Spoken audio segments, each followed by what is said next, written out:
Greetings, fellow football managers, and welcome to Football Manager 26. Yes, the colours are the same, but everything looks extremely different. Now, this is just a quick one, and I'm going to answer the question that I've asked in the title.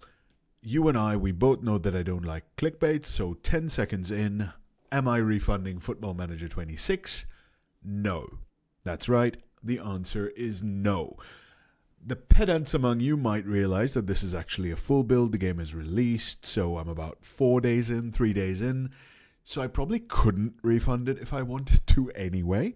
But my advice to anyone out there who is, let's say, put off by a lot of the internet storm about how bad the game is and stuff like that, I am honestly okay with it, and I will tell you why. I'm a 20-year veteran of the series, of course. Have I struggled to adapt to what's going on in front of me here? Yes, I absolutely have. For some reason, this whole UI, it's way too FIFA for me. And right now, as I play, I'm just jumping from match day to match day like I would with FIFA. There's a little bit of immersion missing. I'm not quite sure why that is, because you can actually have a look at all the stuff that's going on in the game. But I think it's just about these bigger text fonts. Now, I have actually gone into settings and reduced my fonts and stuff to as small as they go. But the previous game, there was a bit more empty space, and I actually liked that empty space. I think that's a little bit of a criticism that a lot of people had. There's too much empty space and stuff like that. But I have a feeling a lot of us are used to the empty space and we actually like it. Here with the screen so full, I actually have no idea where to look. However, empty space isn't the only reason that I'm making this video. Of course, the UI, I'm not in love with it. The portal here is a bit ambiguous. That's just your news and your inbox. The squad section, you can actually find all of the usual stuff fairly easily. There's a couple more clicks that you've got to do. For example, when you want to sort out training, you've got to click training, and now you have to click again in here. So if you want to adjust the schedule, you actually need to click in here. If you want to go to individual training, you need to click again. You don't get that, filling the screen as before and then navigation by sidebar. It doesn't quite work the same way. You actually need to click in, something like this, and now you can adjust it like before. So there's a little bit more work to do. Recruitment has seen a little bit of stuff. For me, it looks fairly similar. When you get scout reports and stuff like that, it gives you a detailed view, which I don't like. I prefer to go to the list view. Now, those are the main things I don't really like about this game so far. Let's look at the things that actually mean I will not be going back to FM24. That's right, there are 3 main things why I'm not going to be going back to FM24 anytime soon, if ever. I might as well just uninstall it now. First thing you've already kind of seen if you've paid attention to your screen. This is a bit more of an audio channel now and then. I should do a podcast, shouldn't I? Let's look at this first team. Let's have a look at our players. Where is Alexander Isak? He looks a bit different, doesn't he? Let's have a look at Virgil van Dijk. Wait a minute. That's right. It is the women's leagues. There aren't that many women's leagues. There's Australia, there's Japan, there's England, Germany, Denmark, Sweden, USA, and a couple of others. So that's not the hugest choice of licensed women's leagues, I think. I may be wrong, but it is a start, and I'm very, very excited to actually have the women's game in here. If you had sold this game to me as Women's Football Manager, I probably wouldn't have bought it, but to have the option to play in the women's leagues in the full Football Manager release is amazing, because I've always been a supporter actually of women's sports. That goes back to my career in journalism. And I love the opportunity here to get to know a lot of players and teams and stuff like that, which I didn't know before. I had no idea about a lot of these names. In fact, Sophie Roman Haug and Marie Herbinja, if that's how you say it, they're kind of the only 2 players I really knew in the women's game for Liverpool. Obviously, I knew about Samantha Kerr and so on and so forth. Point being, I think this is going to be a great way to actually grow the women's game. And if you look at some of these wages, if these are halfway realistic, now let's be honest, 1.7k per week works out to a pretty decent monthly salary, right? That's like 6,000 to 7,000 per month. But if you compare that to the men, the difference is horrifying. This is what? This is like 1% of what some of the men are making, right? Which is just nuts. So obviously the women's game needs growing if that's the pay disparity going on here.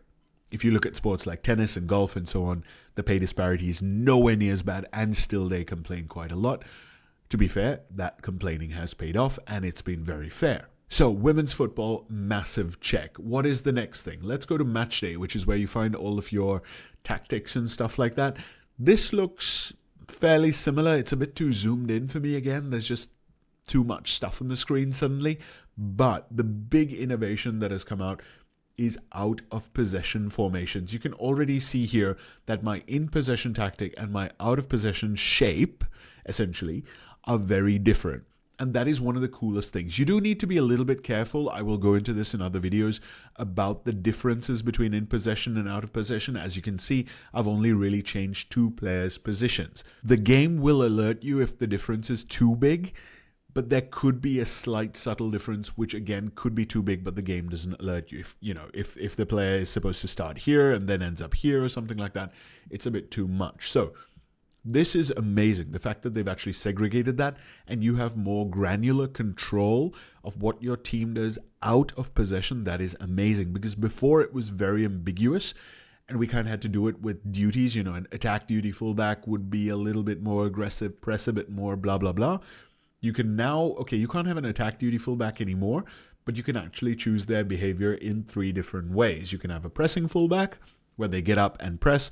You can have them holding, which is like the close down less, and you can have them in a more normal role. This innovation is amazing because you've got some really interesting stuff as well, such as the wide covering central midfielder.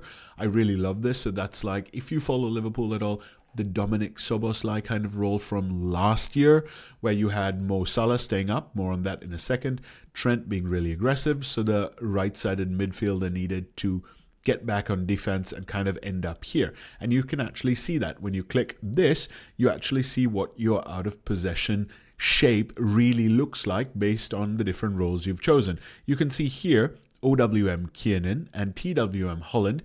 That's a huge difference as well, because I've got the TWM tracking back all the way. This is how you'll see a lot of teams in real life behave. And it's really cool that you can actually do that now. And suddenly we've changed. Here we go. Out of possession. Click. Okay, see, it's not super easy to work with sometimes. So I think there's a little bit to iron out. It worked a moment ago, and now it's showing me something different. So immediately there we're looking at something of a bug. Not so cool. SI, wake up. Now, those things do happen. There are quite a few bugs and stuff, and visual bugs and whatever. But on the match engine, you will actually see this player come back into that position that you saw earlier for a moment. And OWM is an outlet wide midfielder, so they'll actually stay a bit higher.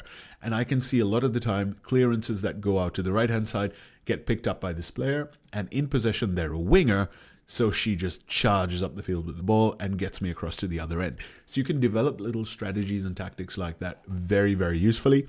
And in game, you can then change those around. For example, if the opposition fullback on this side is being really aggressive and you get doubled up on this side, then you can switch her to tracking and switch her to outlet if you want to. Stuff like that is amazing. And as you can see up top, I have an outlet center forward as well. You can have that as a tracking position. But again, I'm trying to be aggressive. I'm trying to be counter-attacking with this tactic. So I've got 2 outlet players to start with. And then I change that in the match depending on what's going on. There is one more improvement I want to talk to you about. We're going to get to that in a sec. But this is a huge one. And I wouldn't like to go back to FM24 without this, because I'm having so much fun developing out of possession shapes and setting up counter-attacking systems and stuff like that. It's really, really fun.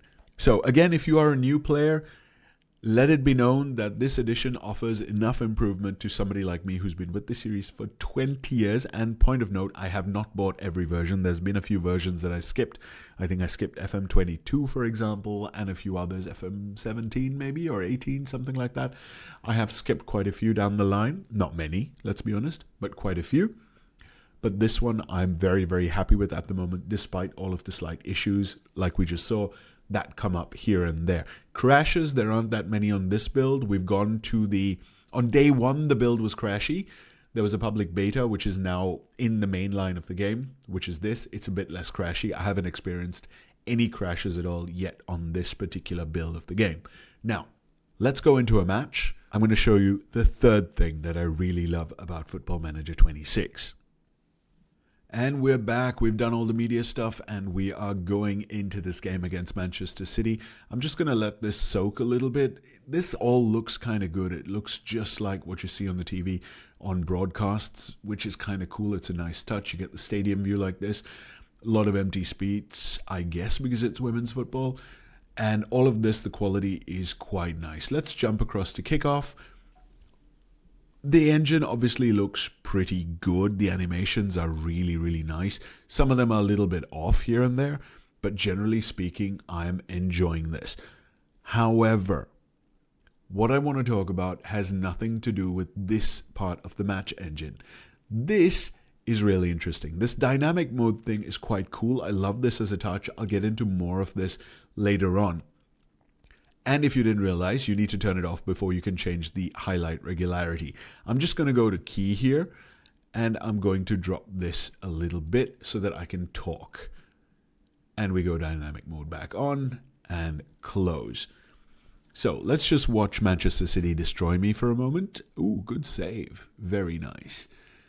Again, though, I do like this match engine. I like this little corner kick view. This is, again, just like a broadcast. And then it pings in. So very much like watching footy on the TV, right? It's really, really cool.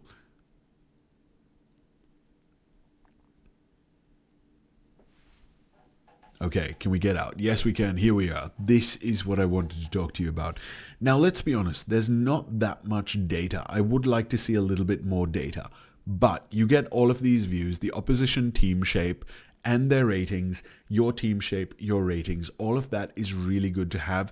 You needed to fiddle around with the views a little bit on the previous version of FM to actually see those things. So this screen right here, I think is a huge improvement. And yes, the screen is full of stuff, but this is the part of the game where you actually want a lot of stuff.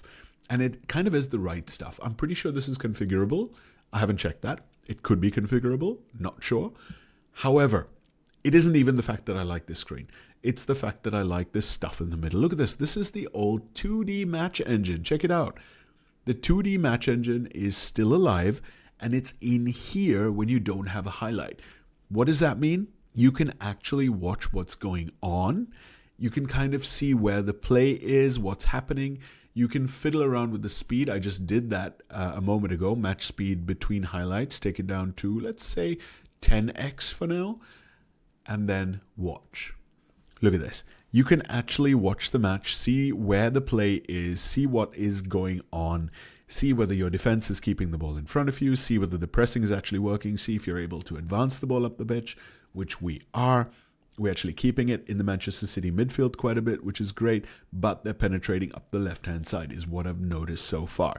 To be fair, this is 8x, so you probably don't want to go through the whole game in this kind of speed because games are going to take forever. You probably want more highlights and this to be a bit faster, but even when it is faster, you do have a little bit of an idea about what's going on, which is great, even at full speed. What's going on?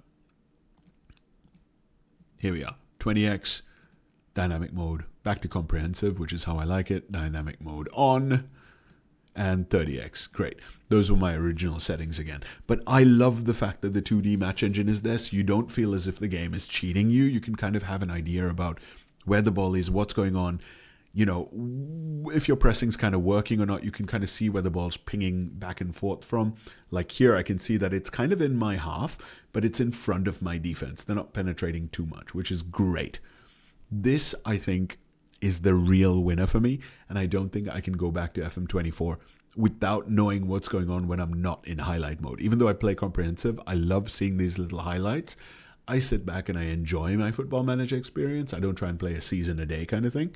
But yeah, that is huge. So those are the three things for me that are very much making FM26 be, I think, a staple on my PC now and for the next months, definitely as it's winter. I will be back and posting a bunch more videos now that we have the new game in there. It's been a bit rough with FM24 going on for 2 years.